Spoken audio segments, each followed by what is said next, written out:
للہ رب العالمین الصلاۃ والسلام علی سید الانبیاء والمرسلین اما بعد اعوذ باللہ من الشیطان الرجیم بسم اللہ الرحمن الرحیم قال اللہ تبارک و تعالی فی شان حبیبہ الکریم ان اللہ وملائکتہ یصلون علی النبی یا ایہا الذین آمنوا صلوا علیہ وسلموا تسلیما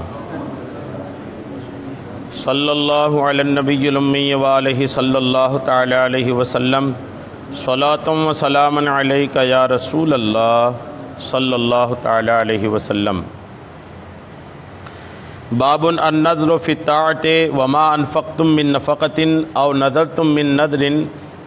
حدثنا ابو نعیم قال حدثنا مالک عن طلحہ بن عبد الملک عن القاسم عن عائشۃ عن النبی صلی اللہ تعالی علیہ وسلم قال من نذر ان یطیع اللہ فلیطیعہ ومن نذر ان یعصیہ فلا یعصیہ۔ اللہ کریم کا لاکھ لاکھ شکر و احسان ہے کہ رب کی دی ہوئی توفیق سے ہم اور آپ قرآن پاک کے بعد سب سے معتبر کتاب بخاری شریف کے درس میں حاضر ہیں۔ اللہ کریم پیارے آقا علیہ السلام کی حدیثیں سننے سے زیادہ عمل کی توفیق عطا فرمائیں۔ آج کے درس میں کتاب الایمان والنذر کی جو پہلی حدیث ہے اور اس پر جو باب امام بخاری نے بنایا، باب کا نام رکھا النذر فی الطاعۃ، منت ماننا اللہ کی فرما برداری میں۔ اس پر امام بخاری علیہ الرحمہ نے جو حدیث پاک لائی وہ حضرت ام المومنین سیدہ عائشہ صدیقہ رضی اللہ تعالی عنہا اس حدیث کے راوی ہیں۔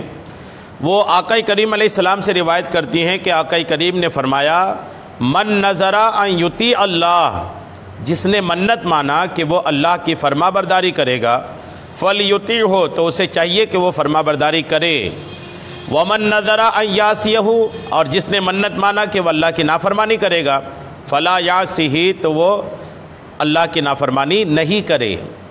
منت کے تعلق سے ہے یہاں پر یہ حدیث پاک کہ بعض اوقات لوگ اپنے کاموں کے لیے منت مانتے ہیں نا، تو اگر کوئی منت کسی اللہ کی فرما برداری کے بارے میں مانے، جیسے کہے کہ اگر میرا فلاں کام ہو گیا تو میں 10 روزے رکھوں گا، تو روزہ رکھنا مطلب اللہ کی فرما برداری ہے، تو اسے روزہ رکھنا پڑے گا اگر کام پورا ہو گیا تو۔ ویسے اگر کسی نے یہ منت مانا، گناہوں کی منت مانا، منت یہ مانا کہ اگر میرا فلاں کام ہو گیا تو میں شراب پیوں گا مثال کے طور پر، تو اس کے لیے ہے کہ وہ منت پوری نہیں کرے گا۔ ایسی منت جس میں اللہ کی نافرمانی ہو اور گناہ کے کام ہو، ایسی منت پوری نہیں کریں گے، اور جس منت میں اللہ کی فرما برداری ہو وہ منت پوری کریں گے۔ ایک تو یہ حدیث پاک ہوئی، اور اس کے بعد ایک حدیث پاک امام بخاری نے یہ بھی لائی کہ حضرت عبداللہ ابن عباس سے روایت ہے کہ اتا رجل النبی صلی اللہ تعالی علیہ وسلم، اتا رجل النبی صلی اللہ تعالی علیہ وسلم فقال له، ایک شخص حضور کے پاس آیا اور کہنے لگا یا رسول اللہ ان اختی نذرت ان تحج، میری بہن نے منت مانی تھی کہ وہ حج کرے گی، وانھا ماتت، اور وہ انتقال کر گئی، اب کیا کروں؟ ایک آدمی آیا یا رسول اللہ میری بہن نے یہ منت مانی تھی کہ وہ حج کرے گی، منت مانی تھی، لیکن حج کرنے سے پہلے ہی جو ہے ان کا انتقال ہو گیا۔ تو فقال النبی صلی اللہ تعالی علیہ وسلم، حضور نے فرمایا لو کان علیہ دین اکنت قاضیہ، حضور فرماتے کہ اگر تمہاری بہن پر قرضہ ہوتا تو تم اس کو پورا کرتے؟ تو قال نعم، انہوں نے کہا جی یا رسول اللہ میں منت تو پوری کرتا، وہ قرض ادا کرتا ان کی طرف سے۔ قال، تو حضور نے فرمایا فقض اللہ فہو احق بالقضاء، تو آقا کریم نے فرمایا کہ اس کو بھی یعنی حج کو بھی اس کی جو منت تھی اس کو پورے کرو، بے شک یہ پورے کرنے کا زیادہ حق رکھتا ہے، یعنی قرض سے بھی زیادہ حق رکھتا ہے یہ کہ اگر کسی نے منت مانی تھی حج کرنے کی اور اس کا انتقال ہو گیا تو ان کے جو گھر والے وارثین جو زندہ ہیں ان پر حق ہے کہ وہ اپنے مرحوم کی طرف سے وہ منت کا جو حج ہے وہ ادا کریں۔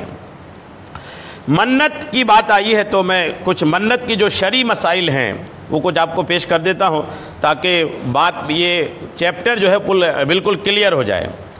ایک حدیث تو آپ نے سنا بخاری شریف کی کہ جو یہ منت مانے کہ اللہ کی اطاعت یعنی فرما برداری کرے گا تو اس کی اطاعت کرے، یعنی منت پوری کرے، اور جو اس کی نافرمانی کی منت مانے تو اس کی نافرمانی نہ کرے، یعنی اس منت کو پوری نہ کرے۔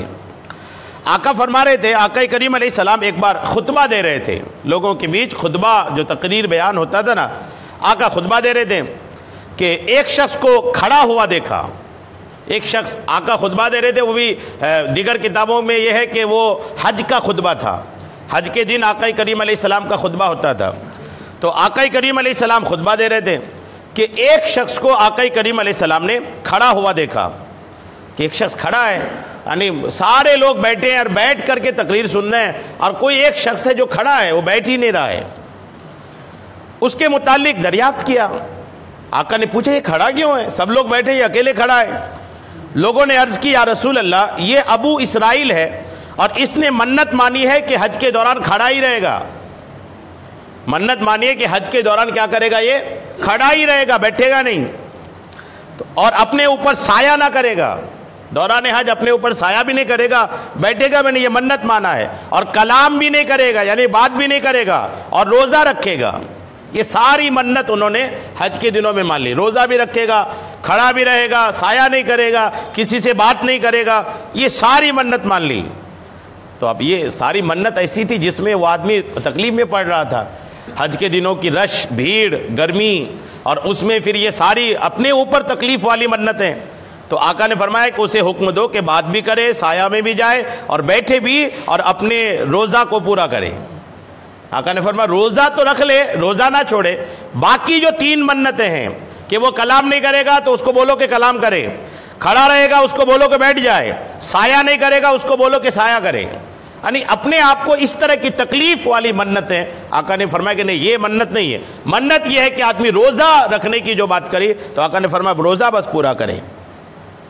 اور رسول کریم علیہ السلام نے فرمایا گناہ کی منت نہیں ہے، یعنی اسے پورا نہیں کرنا ہے، اور اس کا کفارہ وہی ہے جو قسم کا کفارہ ہے۔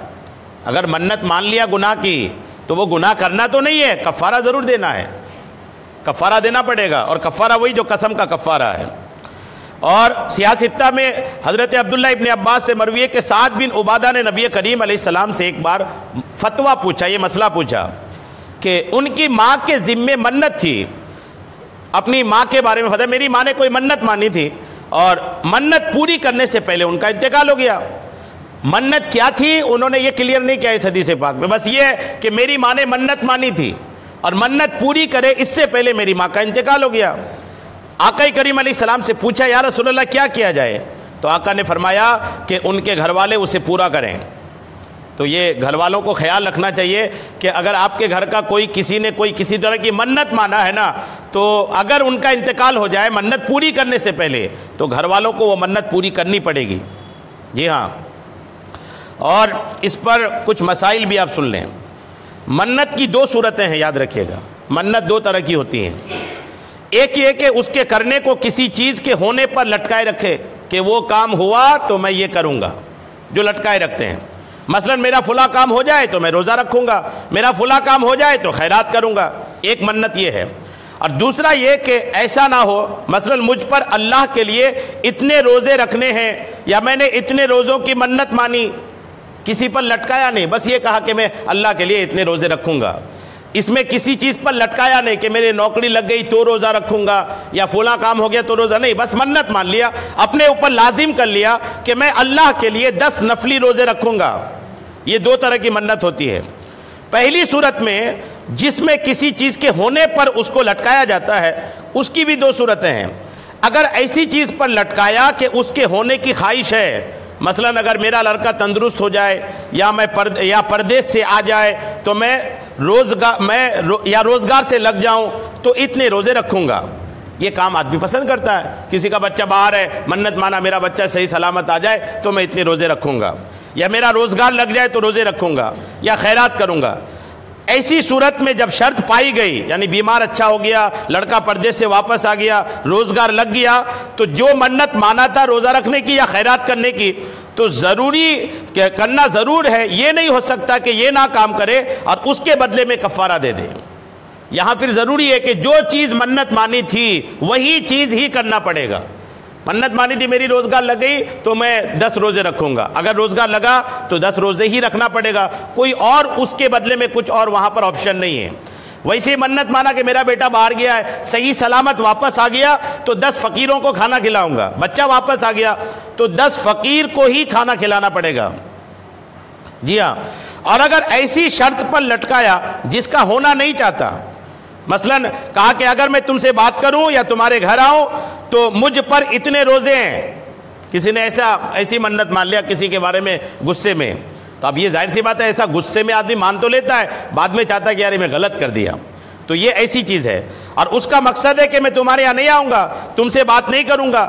ایسی صورت میں اگر شرط پائی گئی، یعنی بات کر لیا، اس کے یہاں چلا گیا، اس کے یہاں گیا یا اس سے بات کی، تو اب اسے اختیار ہے کہ جتنے روزے کہے تھے وہ رکھ لے، یا چاہے تو روزہ نہ رکھ کر کے اس کے بدلے میں قسم کا جو کفارہ ہے وہ ادا کر لے۔ یہاں ایک چھوٹ ہے اس کو بس، کہ چاہے تو وہ ادا کرے، نہیں تو وہ دوسری چیز کرے۔ اچھا، عورتوں میں منت ماننے کا سب سے زیادہ رواج جو ہے نا، منت ماننے کا عورتوں میں ہے۔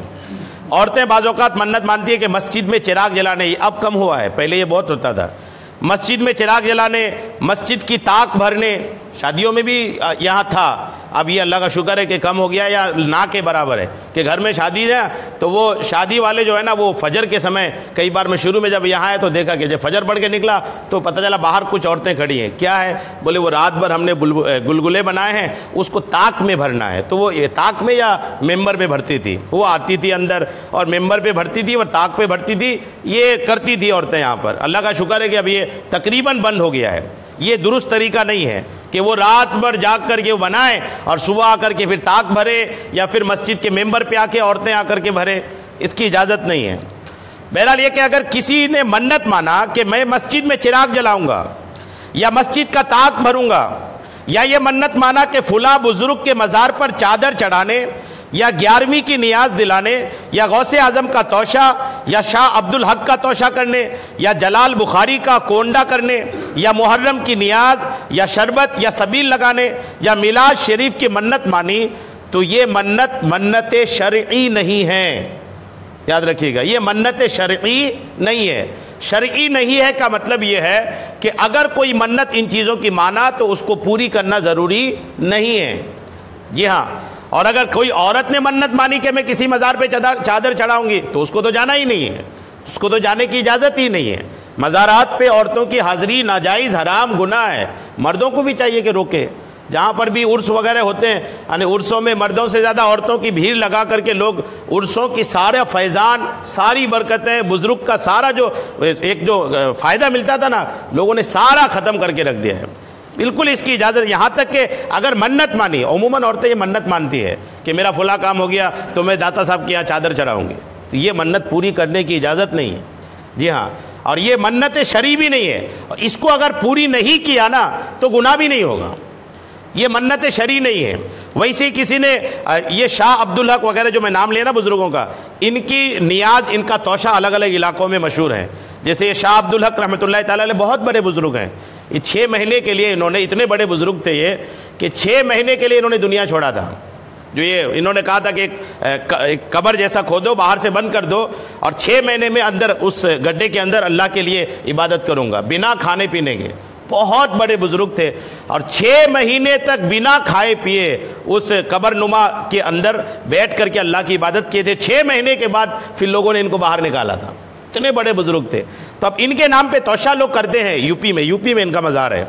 ویسے ہی حضرت جلال بخاری بھی بہت بڑے بزرگ ہیں، تو یہ اس طرح کیا محرم کی نیاز، شربت وغیرہ، یا بعض اوقات اس کی بھی لوگ منت مانتے ہیں، تو یہ منت بھی منت شرعی نہیں ہے۔ کیا چیز؟ ہاں، وہ بھی منت شرعی نہیں ہے۔ اگر کسی، وہی تو بزرگ آیا نا شاہ عبد الحق، یہ تو آپ کے ہاں بابا بولتے ہیں لوگ ان کو، لیکن وہ بزرگ ہیں، تو یہ نام آئے نا کہ شاہ عبد الحق یا جلال بخاری، یہ بزرگ ہی ہیں، تو ان کے ناموں کی منت بھی یہ شرعی منت نہیں، اس کو پوری کرنا ضروری نہیں ہے۔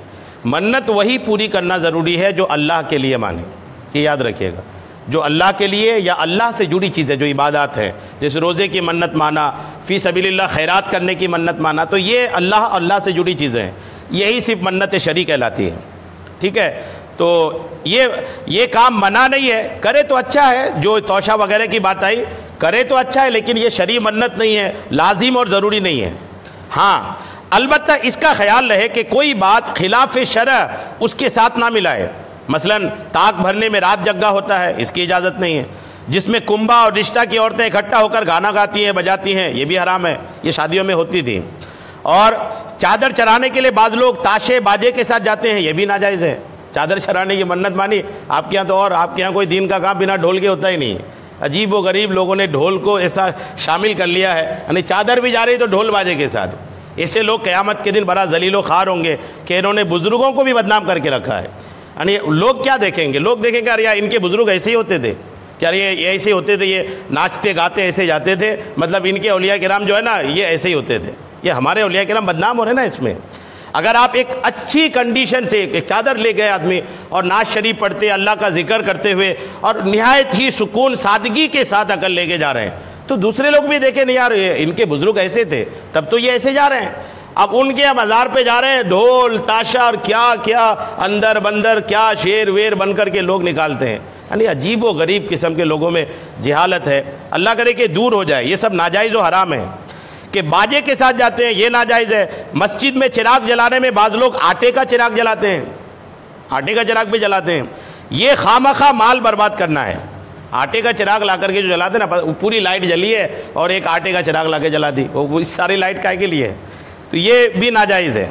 اور مزید یہ کہ اور گھی کی بھی ضرورت نہیں ہے. مقصود روشنی ہے، وہ تیل سے حاصل ہے، تیل سے حاصل ہے تو اس میں ایک مہنگا گھی، پھر اس میں ایک آٹے کا وہ بنا کے ڈالتے ہیں، یہ بھی درست نہیں ہے. رہا یہ کہ میلاد شریف میں فرش و روشنی کا اچھا انتظام کرنا اور مٹھائی تقسیم کرنا یا لوگوں کو بلاوا دینا اور اس کے لیے تاریخ مقرر کرنا اور پڑھنے والوں کا خوش الہانی سے پڑھنا، یہ سب باتیں جائز ہیں. البتہ غلط اور جھوٹی روایتیں پڑھنا یہ بھی منع ہے. پڑھنے والے اور سننے والے دونوں گنہگار ہوں گے. جھوٹی روایتیں، جھوٹی باتیں اگر بیان کریں تو وہ بھی ناجائز ہیں.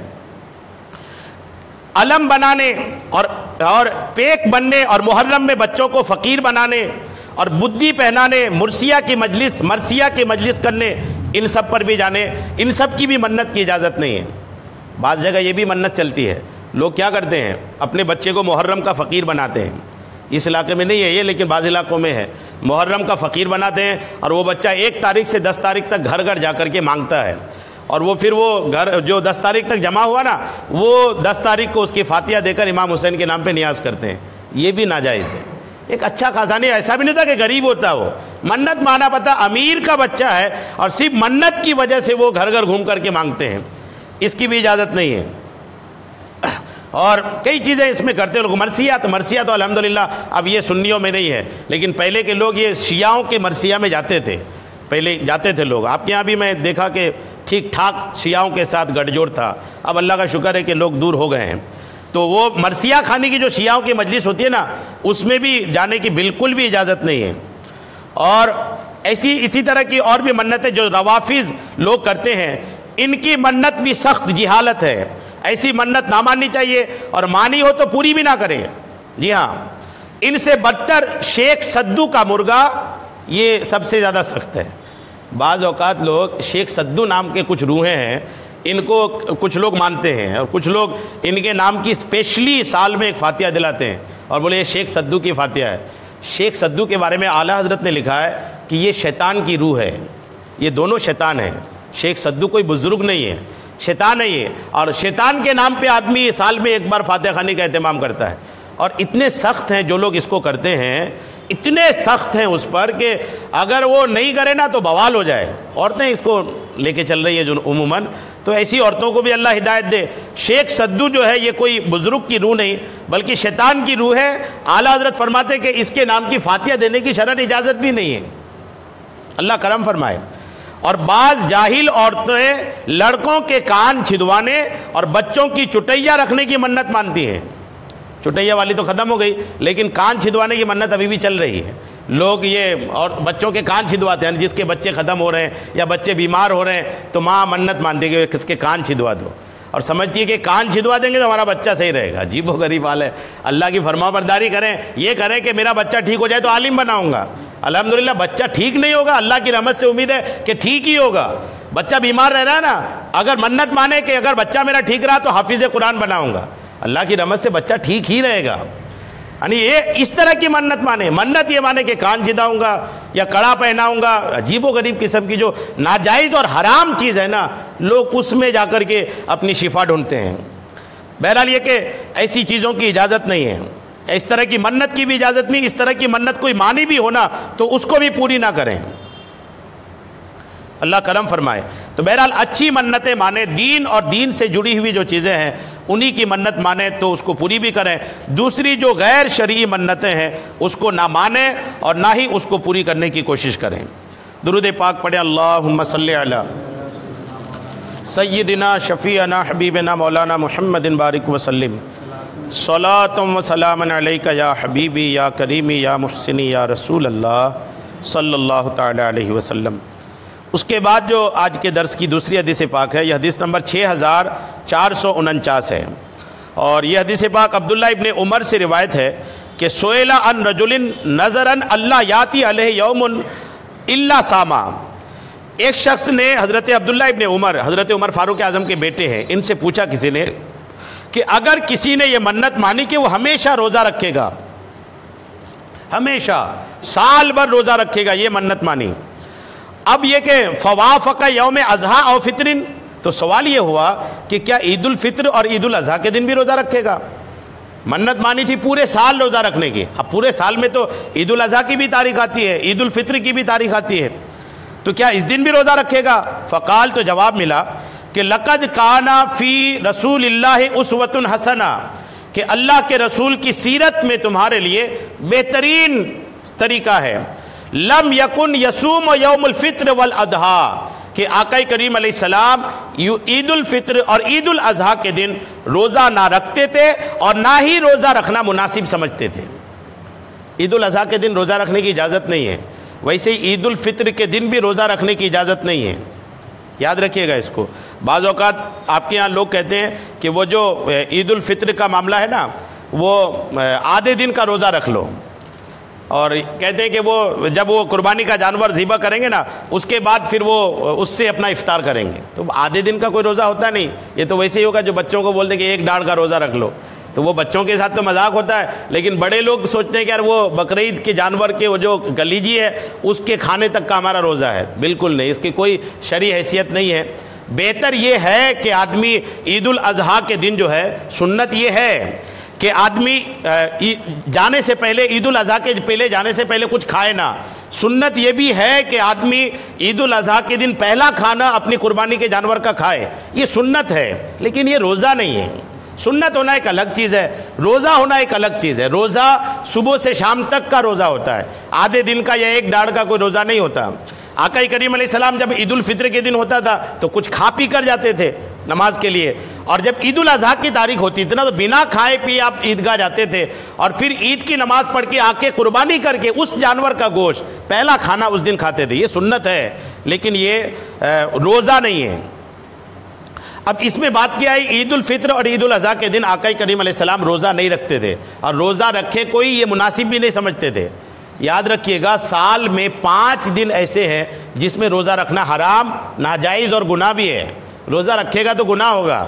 کون سے 5 دن ہیں سنیے۔ نبی کریم علیہ السلام کا فرمان معظم ہے کہ یوم فطر، یوم نحر اور ایام تشریق ہم مسلمانوں کی عیدیں ہیں، اور یہ کھانے پینے کے دن ہیں، ان دنوں روزہ رکھنا منع ہے۔ عیدیں ہیں اور کھانے پینے کے دن ہیں۔ کون سے دن کہلائے؟ یوم فطر یعنی عید الفطر کی تاریخ کو، اور یوم نحر یعنی قربانی کی تاریخ کو، اور ایام تشریق یہ جو قربانی کے دن کے بعد کے جو 3 دن ہیں، جس میں آپ لوگ جب فرض نماز پڑھتے ہیں تو وہ تکبیر تشریق پڑھتے ہیں نا، اللہ اکبر اللہ اکبر، وہ جو تشریق پڑھتے ہیں، وہ جو 4 دن تشریق پڑھنے کے ہیں وہ 4 دن بھی روزہ رکھنا منع ہے، اور عید الفطر کے دن بھی روزہ رکھنا منع ہے۔ تو یہ 5 دن ہو گئے۔ ان 5 دنوں کے بارے میں اللہ کے رسول فرماتے ہیں کہ یہ 5 دن ہمارے عید کے ہیں اور یہ کھانے پینے کے دن ہیں، اس لیے اس میں روزہ نہ رکھا جائے۔ اور حضرت سیدنا نوح علیہ السلام نے یوم فطر اور قربانی کے دن کے علاوہ سارا سال روزہ رکھے، نوح علیہ السلام کے دور میں چلتا تھا وہ۔ اور رسول کریم علیہ السلام کا فرمان عالی شان ہے کہ 2 دن روزہ رکھنا درست نہیں، ایک قربانی کے دن اور رمضان المبارک کے بعد فطر کے دن یعنی عید الفطر کے دن، اس میں روزہ رکھنا آقا نے فرمایا درست نہیں۔ اور آقا کریم علیہ السلام کا فرمان عالی شان ہے کہ ان ایام تشریق میں روزہ مت رکھا کرو کیونکہ یہ کھانے پینے کے دن ہیں۔ الحمدللہ، یعنی ایسے کھانے پینے کے دن ہیں کہ آقا کریم علیہ السلام نے ان میں روزہ رکھنے سے منع فرمایا۔ تو عید کے دن کو ایک طریقے سے آقا کریم علیہ السلام بھی یہ چاہتے ہیں کہ مسلمان اس کو سیلیبریٹ کریں، کھائیں پئیں اور اپنے گھر والوں کے لیے بھی اچھا انتظام کریں، یہی شریعت کا تقاضا ہے، اور ان دنوں میں روزہ رکھنے کی بھی آقا کریم علیہ السلام نے منع فرمایا۔ روزہ کے تعلق سے جب بات آئی نا تو ان دنوں میں تو منع ہے، لیکن کچھ ایسے دن ہیں جس میں آدمی اگر روزہ رکھے نا تو اللہ کریم اسے سال بھر کے روزے کا ثواب بھی دیتا ہے، اور اس کی صحت کے لیے بھی کتنا اچھا ہے۔ حدیث سنیے، میڈیکل اپنی جگہ ہے، لیکن یاد رکھیے جو طب نبوی کی باتیں ہیں، حضور علیہ السلام نے جو صحت کے تعلق سے باتیں کی ہیں وہ باتیں ساری میڈیکل کے اوپر ہیں۔ حدیثیں سنیے، بخاری اور مسلم اور نسائی ابو ہریرہ سے روایت کرتے ہیں کہ رسول کریم علیہ السلام نے مجھے 3 باتوں کی وصیت فرمائی۔ آقا کریم علیہ السلام نے 3 باتوں کی وصیت فرمائی، ان میں سے ایک یہ ہے کہ ہر مہینہ 3 روزے رکھوں گا، ہر مہینے۔ یہ کوشش کریں، آج کے دور میں جب کہ موٹاپا بڑھ رہا ہے، کولیسٹرول بڑھ رہا ہے، یا دیگر جو جسمانی تکلیفیں بڑھ رہی ہیں، اس کے لیے ایک بہت بہتر طریقہ یہ ہے کہ آدمی ہر مہینے، سال میں ہر مہینے 3 روزے رکھے۔ اور دیکھیں صحیح بخاری میں کہ رسول کریم علیہ السلام نے فرمایا کہ ہر مہینے 3 دن کے روزے ایسے ہیں جیسے ہمیشہ روزہ رکھا ہے۔ ہر مہینے آدمی 3 روزہ رکھ لے تو سال بھر روزہ رکھنے کا ثواب اللہ کریم عطا فرماتا ہے۔ اور رسول کریم علیہ السلام فرماتے ہیں کہ رمضان کے روزے اور ہر مہینے میں 3 دن کے روزے سینہ کی خرابی کو دور کرتے ہیں۔ یہ حدیث ہے۔ کہاں کی خرابی کو؟ سینہ کی خرابی کو۔ سینے میں کیا ہے؟ سینے میں ہارٹ ہے۔ سینہ ہی تو الحمدللہ آدمی کا اگر سینہ درست ہے، ہارٹ درست ہے تو پورا جسم اس کا درست ہے۔ تو آقا کریم علیہ السلام نے کیا فرمایا کہ ہر مہینے 3 دن کے روزے سینے کو درست رکھتا ہے اور سینے کی خرابیوں کو دور کرتا ہے۔ سینے کی خرابیاں کتنی ہیں؟ کسی کو جلن ہو رہی ہے تو کسی کو گھبراہٹ ہو رہی ہے تو کسی کی دھڑکنیں تیز ہو رہی ہے، کسی کے پلس بڑھ رہے ہیں، یعنی آدمی سینے کی کئی طرح کی تکلیفوں میں لوگ ان دنوں کثرت سے ملوث ہو رہے ہیں۔ کورونا کے بعد تو اور اس کی بیمار بڑھے ہیں، میڈیکل رپورٹ کے مطابق بھی ہارٹ کے بیمار تیزی سے بڑھ رہے ہیں۔ تو آدمی اگر چاہتا ہے کہ اپنے سینے کی بیماریوں سے محفوظ رہے تو ہر مہینے 3 دن کا روزہ الحمدللہ ان کے لیے بہت بہتر اور سینے کی تمام بیماریوں کے علاج کے لیے ہے۔ اور اس میں ایک فائدہ یہ بھی ہوگا، جو لوگ رمضان میں بھی روزہ نہیں رکھتے ہیں اور کہتے ہیں کہ ہمیں رکھ نہیں پا رہے ہیں، ایسے لوگ اگر مہینے میں 3 روزے رکھنے کی عادت بنا لینا تو ایسی عادت بن جائے گی کہ رمضان کا 30 روزہ بھی رکھ لے گا، عادت بن جائے گی نا۔ تو ایک تو سینے کی بیماری کا علاج آقا کریم نے فرمایا۔ اور طبرانی میں میمونہ بنت سعد رضی اللہ تعالیٰ عنہ سے روایت ہے کہ آقا فرماتے ہیں جس سے ہو سکے ہر مہینے میں 3 روزے رکھے کہ ہر روزہ 10 گناہ مٹاتا ہے اور گناہ سے ایسے پاک کر دیتا ہے جیسے پانی کپڑے کو پاک کر دیتا ہے۔ ہر مہینے کا 3 روزہ آدمی کے گناہوں کو ایسے دھو دیتا ہے جیسے پانی میل کو دھو دیتا ہے۔ اور نبی کریم علیہ السلام نے فرمایا کہ جب مہینے میں 3 روزے رکھنے ہوں، اگر کسی کا ذہن بن رہا ہے کہ ٹھیک ہے یہ تو بہت پیاری بات ہے، مہینے کا 3 روزہ ہمیں رکھنا ہے، تو آقا فرماتے ہیں کہ جب مہینے میں 3 روزے رکھنے ہوں تو 13، 14 اور 15 کو رکھو۔ 13، 14، 15 اس کو ایام بیض کے روزے بھی کہتے ہیں، اس کی الگ سے فضیلت ہے۔ تو مہینے کی چاند کی تاریخ کی، انگریزی تاریخ کی نہیں، چاند کی تاریخ کی 13، 14 اور 15 کا روزہ آقا کریم علیہ السلام اسپیشلی اس کی فضیلت ارشاد فرمائے ہیں۔ اور حضور اقدس صلی اللہ تعالیٰ علیہ وسلم 4 چیزوں کو نہیں چھوڑتے تھے۔ آقا کریم کبھی بھی اپنی حیات میں 4 چیزوں کو نہیں چھوڑے، ایک عاشورہ اور عشرہ ذی الحجہ اور ہر مہینے میں 3 دن کے روزے اور فجر کے پہلے کی 2 رکعتیں۔ عاشورہ کا روزہ، محرم کی 10 تاریخ کا روزہ اور ذی الحجہ کی 10 دنوں کا روزہ۔ ذی الحجہ کا جو مہینہ ہے نا، عید الاضحیٰ کا مہینہ 1 سے 9 تاریخ تک آقا کریم ان کا بھی روزہ رکھتے تھے۔ اور ہر مہینے میں 3 روزے آقا کبھی نہیں چھوڑے، اپنی حیات میں پوری زندگی آقا مہینے کے 3 روزے رکھے، اور فجر کے پہلے کی جو 2 رکعتیں سنت ہیں آقا نے اس کو بھی کبھی نہیں چھوڑا۔ یہ 4 چیز کی اسپیشلی اہمیت ہے۔ اور رسول کریم علیہ السلام ایام بیض یعنی 13، 14، 15 میں بغیر روزہ کے نہ ہوتے اور نہ سفر میں نہ حضر میں، یعنی گھر میں ہے تو بھی روزہ رکھا 13, 14, 15 کو ہر سال بھر کے ہر مہینے میں، سفر میں، گھر میں، کہیں پر آقا کریم ہے تو ان 3 دن کے روزے آقا ضرور رکھا کرتے تھے۔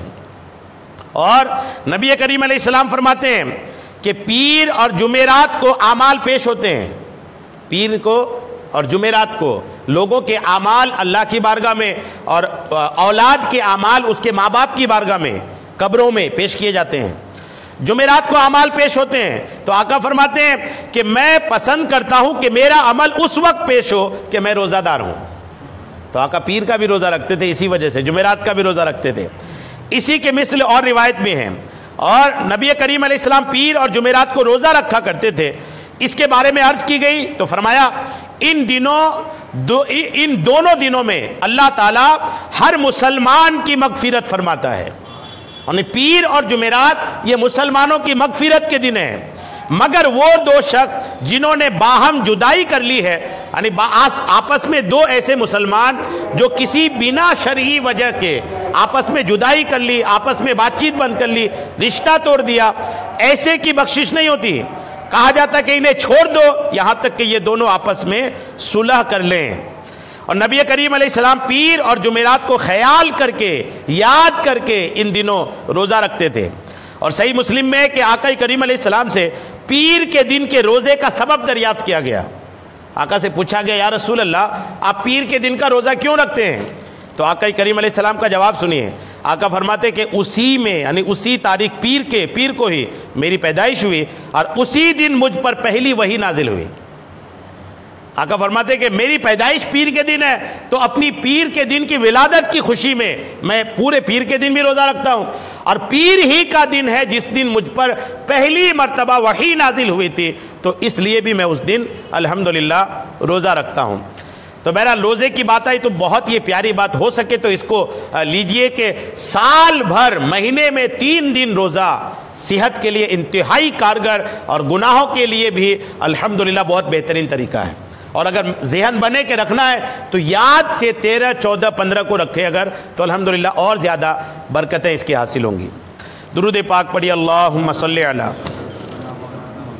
سیدنا شفیعنا حبیبنا مولانا محمد بارک وسلم صلاۃ و سلام علیک یا حبیبی یا کریمی یا محسنی یا رسول اللہ صلی اللہ تعالی علیہ وسلم۔ آخری حدیث پاک آج کے درس کی دیکھیں۔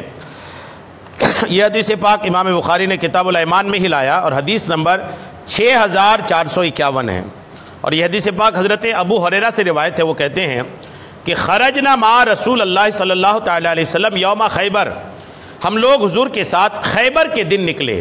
جنگ خیبر جو ہوئی تھی، حضرت علی رضی اللہ تعالیٰ عنہ کا جو مشہور واقعہ ہے جنگ خیبر، ہجرت سے پہلے یہ جنگ لڑی گئی تھی۔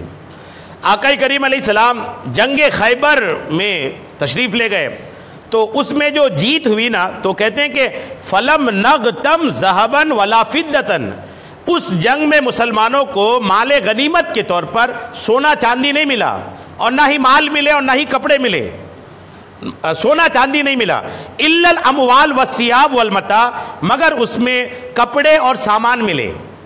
اس جنگ میں کچھ ایسی ہوئی باتیں کہ اس جنگ میں جو مال غنیمت کس کو بولتے ہیں یاد رکھیے گا، جنگ ہوئی، جنگ ہونے کے بعد جس کی ہار ہوتی ہے تو وہ جو مال چھوڑ کے بھاگتے ہیں، وہ مال جو حاصل ہوتی ہے اس کو مال غنیمت بولتے ہیں۔ تو خیبر کے جنگ میں مسلمانوں کی فتح تو ہوئی، کفار و مشرکین کے چھوڑے ہوئے مال میں سونا چاندی نہیں ملا، سونا چاندی نہیں ملا۔ اس وقت یہودیوں سے لڑی گئی تھی جنگ، تو اس میں سونا چاندی نہیں ملا۔ کیا ملا؟ کپڑے اور سامان۔ فَأَهْدَى رَجُلٌ مِّن بَنِي زُبَيْبَ يُقَالُ لَهُ رِفَاعَ بِن زَيْدَ لِرَسُولِ اللَّهِ غُلَامًا يُقَالُ لَهُ مِدْعَمْ، ایک بندہ جو قبیلہ بنی زبیب کا تھا اور اس کا نام تھا رفاع بن زید، اس نے جنگ خیبر کے بعد حضور علیہ السلام کو ایک غلام تحفے میں دیا، اور اس غلام کا نام تھا مدعم، آقا کو تحفے میں دیا۔ کوئی آدمی کہ یہ غلام آپ رکھ لیجئے، یہ آپ کا کام کرے گا، آپ کی خدمت کرے گا، اور وہ غلام جو تھا نا اس کا نام تھا مدعم۔ اب وہ جو مدعم تھا نا، یہود رجلا لرسول اللہ صلی اللہ تعالی علیہ وسلم اذا سہم عائر فقتلہ، اب وہ وہی تھے وہ غلام، اچانک کسی آدمی نے ایک تیر پھینکا، وہ مدعم حضور کو دے دیا گیا، وہ حضور کے پاس آ گیا وہ غلام، اچانک کہیں سے ایک تیر آ کر کے اس مدعم کو لگا اور وہ مدعم اسی تیر سے ہلاک ہو گیا، ختم ہو گیا۔ وہ ابھی ابھی حضور کے پاس تحفے میں آیا اور تیر لگی، تیر لگنے کی وجہ سے ختم ہو گیا۔ اب جب وہ ختم ہوا نا تو لوگ جو تھے وہاں پر، فقال الناس، لوگوں نے کہا ہنیئا لہ الجنہ، ان کو جنت مبارک ہو کہ ابھی ابھی حضور کے پاس تحفے میں آیا اور ابھی مار دیا گیا، تو اسے جنت مبارک ہو۔ جب حضور نے سنا نا کہ لوگ اس کو جنتی ہونا مان رہے ہیں تو آقا نے فرمایا فقال رسول اللہ، آقا نے فرمایا کلا، ہرگز نہیں، والذی نفس بیدہ، اس ذات کی قسم جس کے قبضے میں میری جان ہے، ان الشملۃ التي اخذها یوم خیبر من المغانم لم تصیبها المقاسم لتشتغل علیہ نارا۔ آقا فرماتے ہیں کہ اللہ کی قسم ایسا نہیں ہے کہ یہ سیدھے جنت میں چلا جائے گا۔ آقا فرماتے ہیں کہ وہ پگڑی جو اس نے خیبر کے مال غنیمت میں سے تقسیم ہونے سے پہلے لے لیا تھا، قیامت کے دن اس کے اوپر وہ آگ کا شعلہ بن کر کے برسے گا۔ اس نے غلطی یہ کیا تھا کہ جو جنگ خیبر ہوئی تھی، وہ غلام نے، جنگ خیبر ہوئی، سارا جو مال ملا وہ جمع ہوا، اس میں ایک پگڑی بھی تھی، تو یہ مدعم نام کا جو بندہ تھا نا، یہ مال غنیمت بٹوارا ہو جائے اس سے پہلے ایک پگڑی اٹھا کے لے کے آ گیا تھا۔ آقا کی نظر تھی، آقا دیکھ لئے، اس وقت تو کچھ نہیں بولا آقا نے۔ جب یہ حادثہ ہوا نا اور لوگ کہہ رہے کہ یہ سیدھے جنت میں جائے گا، تو آقا نے فرمایا نہیں، انہوں نے وہ پگڑی تقسیم سے پہلے جو بنا کسی اجازت کے لے لیا تھا، وہ پگڑی ان کے اوپر جو ہے نا آگ کا شعلہ بن کر برسے گا۔ اب جب آقا نے یہ فرمایا نا تو اب ایک آدمی وہاں اور تھے جنہوں نے ایک تسمہ ہوتا ہے نا، جوتے کا تسمہ یا پاجامے کا تسمہ، وہ تسمہ ایک بندے نے اٹھا لیا تھا۔ وہ سمجھا ہوگا کہ یار یہ تسمہ ہی تو، اس کی کیا حقیقت ہے، بٹوارے سے پہلے لے لیتا ہوں۔ لیکن جب انہوں نے سنا کہ پگڑی کی وجہ سے بھی عذاب آئے گا تو پھر وہ ایک بندہ آیا اور انہوں نے تسمہ حضور کو واپس کیا، بولے حضور میں نے یہ بنا پوچھے لے لیا تھا، وہ تسمہ واپس کیا۔ فقال، تو حضور نے فرمایا اچھا ہوا تم نے تسمہ واپس کر دیا، ورنہ یہ تسمہ بھی تجھے جہنم میں لے کے جاتا۔ کتنا سخت ہے، یعنی بلا کسی کے مال پر، یا چاہے قوم کا مال ہو، یہ تو قوم کا مال تھا نا، یہ تو قوم کا مال تھا۔ اچھا یہاں ایک بات بڑی توجہ قابل ہے، آج کل مسلمانوں میں ہو یہ گیا ہے کہ مسلمان کسی کی پرسنل پراپرٹی پہ قبضہ کرنے پہ تھوڑا گھبراتے ہیں، یا اس پر کوئی اپنا حصہ جتانے میں تھوڑا گھبراتے ہیں، لیکن بات اگر وقف کی ہے، قوم کی ہے، تو آدمی نڈر ہو جاتا ہے۔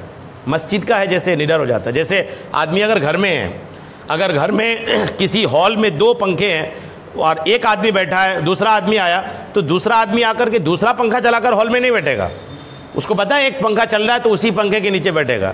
لیکن مسجد میں اگر آیا، ایک پنکھا اگر چل رہا تو یہ اس کے بازو میں نماز نہیں پڑھے گا کہ ایک آدمی نماز پڑھ رہا ہے اس پنکھے کے بازو میں بھی پڑھ لوں کہ وہی ہوا مجھے بھی لگ جائے گی۔ یہ آئے گا، ایک بٹن چالو کرے گا دوسرے پنکھے کا اور وہاں کھڑے ہو کر نماز پڑھے گا۔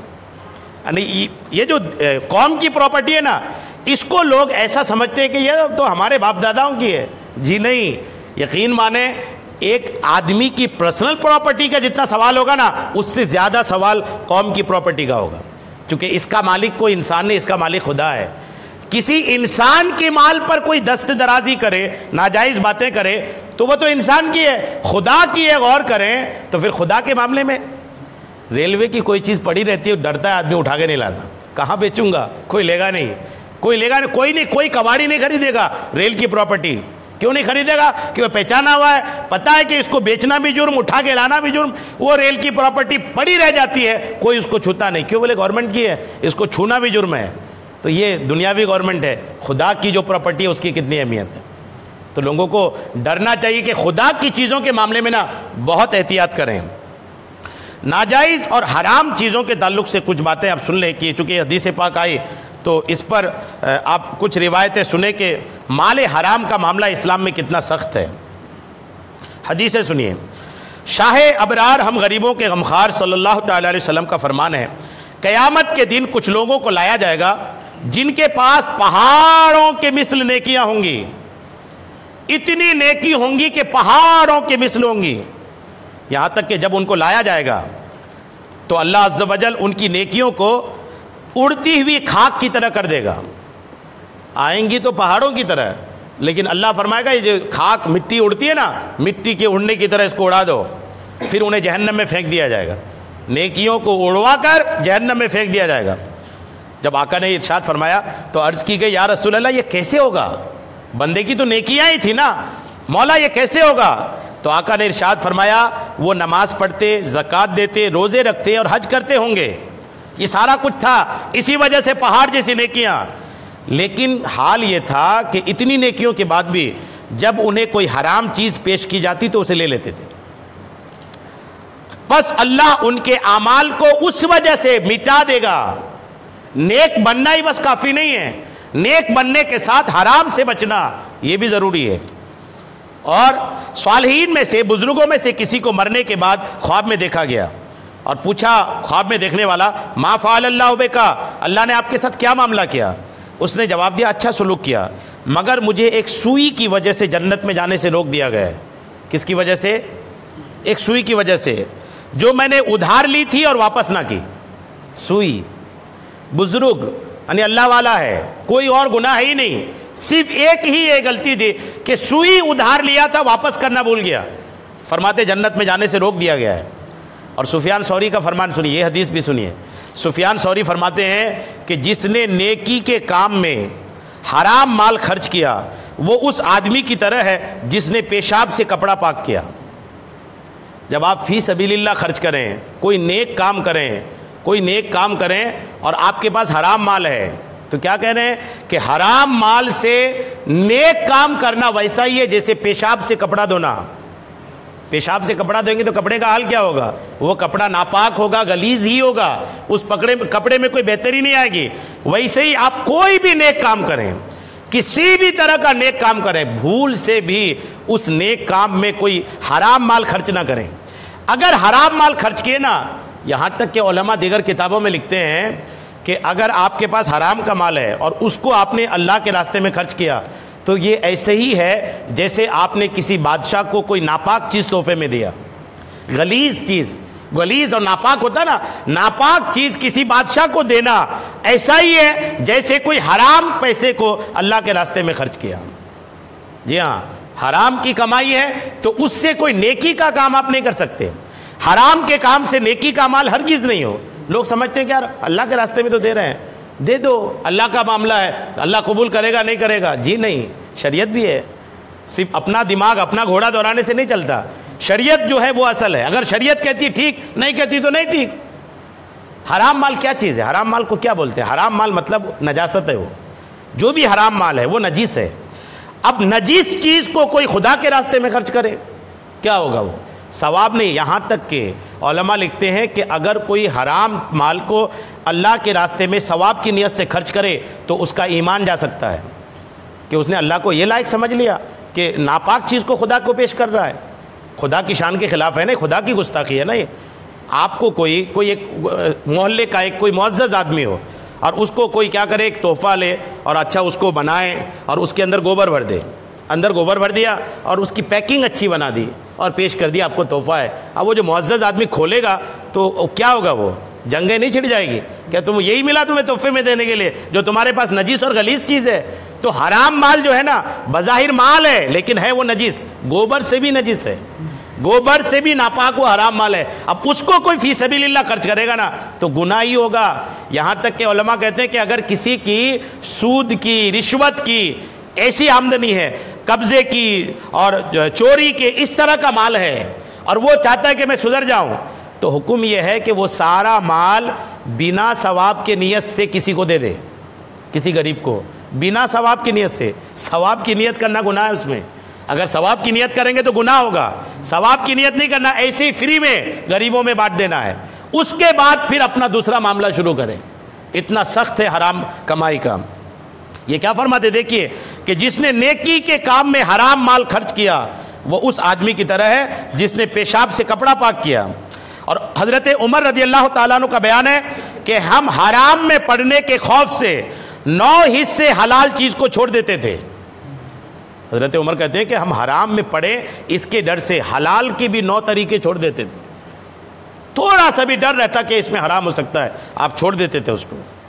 اور حضرت وہب بن ورود فرمایا اگر تو ساریہ ستارے کے قیام جتنا قیام کر لے پھر بھی تجھے نفع حاصل نہ ہوگا جب تک کہ تو اپنے پیٹ میں داخل ہونے والے کھانے میں غور نہ کر لے۔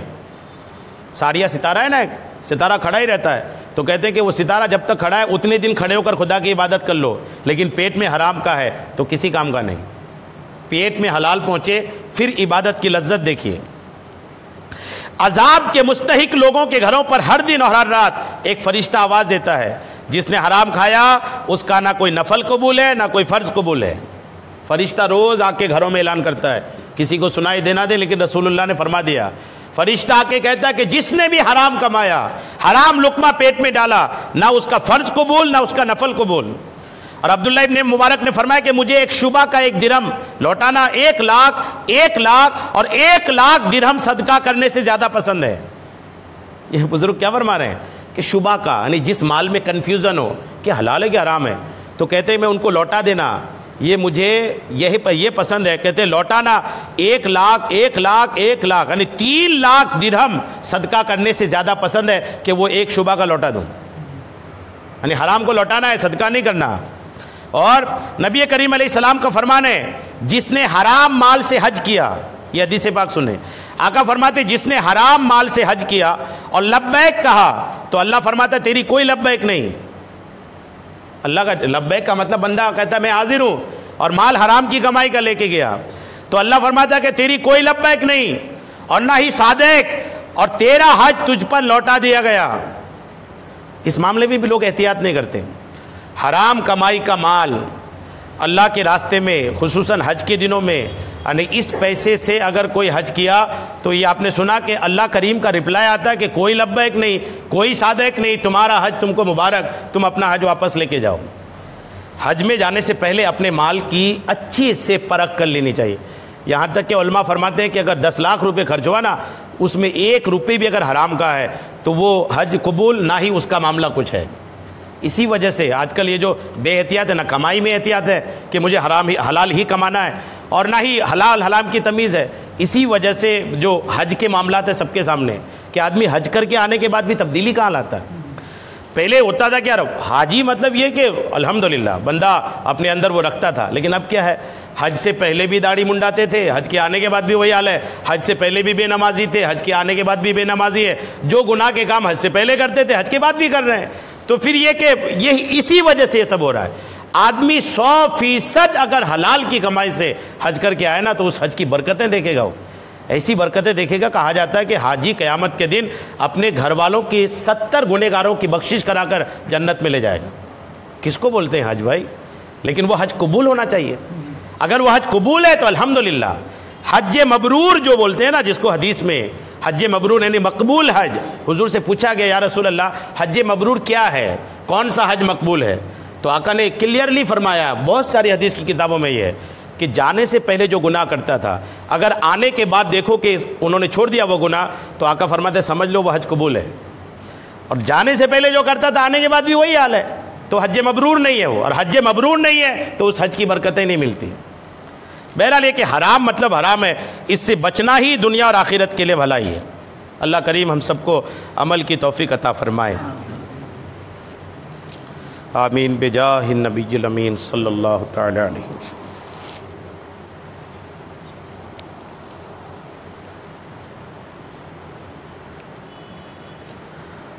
قال اللہ تبارک و تعالی فی شان حبیبہ الکریم ان اللہ وملائکتہ یصلون علی النبی یا ایہا الذین آمنوا صلوا علیہ وسلموا تسلیما صلی اللہ علی النبی الامی وآلہ صلی اللہ تعالی علیہ وسلم صلاۃ و سلام علیک یا رسول اللہ سبحان ربک رب العزت عما یصفون وسلام علی المرسلین والحمد للہ رب العالمین بحق لا الہ الا اللہ۔